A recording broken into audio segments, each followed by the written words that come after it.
I sure would.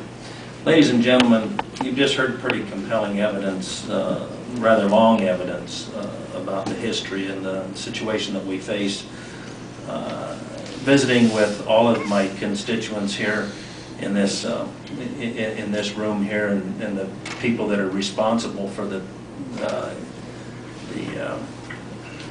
prosperity and the safety of the citizens of Montana, in some degree, we all feel a great burden. This is a real aisle crosser. It's not a partisan issue. There's never enough money to go around. Prudent investors constantly talk. If any of you have your 401ks invested, a lot of times a sound financial money advisor will recommend that you have solid gold assets as a part of your portfolio. This is a very prudent and well-established portion of anyone's portfolio. That's why we're taking this in baby steps. So with that, I'll give you my closing statement. Ladies and gentlemen, Montana's history is rich with the lore of a strong and independent, practical people that made their own way and solved their own problems. We are now facing a time when our very existence is threatened by events and people over which we have little control.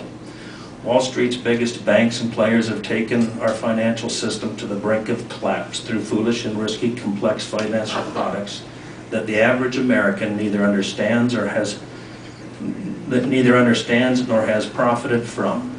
We are now expected to bail out the very same people that were making 6 or 7 or 8 or 9-figure salaries for years by turning and reinventing these same financial products. Should we really expect good judgment and wisdom from the same people who got us in this mess to begin with? It's time that we realize that the really smart people that have caused the many problems that we are now faced were smart only when it came to patting their own nest at everyone else's expense. Your ultimate responsibility is to Montana and the citizens who put their faith and trust in your good judgment.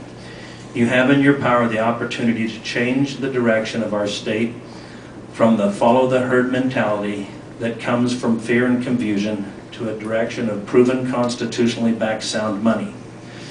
The risk of being wrong weighs heavily against following a dishonest system that throughout history has failed every time that has been tried. It has failed because it profits a select few at the expense of very many. The future of our state and our individual liberty is in your hands. Please have the strength and the character and the wisdom to break our chains of this bondage and choose the path of sound money. Thank you, ladies and gentlemen. Thank you, Representative Wagner. And Sherry pointed out to me that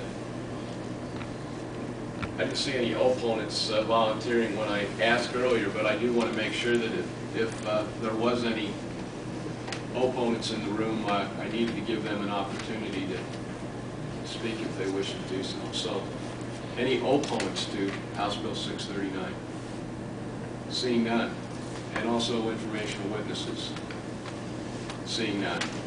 Thank you, Representative Wagner. Also, Mr. Chairman, for the committee, I had one more handout that kind of related you've seen in the photo that good money and bad money, the scenario there. This is just a handout that explains what good money and bad money is, and what we're trying to do is create a place for good money to go to, and that's the state of Montana. So anybody, I know I handed this out to numerous people before the committee, but anybody that did not get it, I'd be glad to give them a copy of it. Thank you, Representative Wagner. And that concludes the hearing on House Bill 639.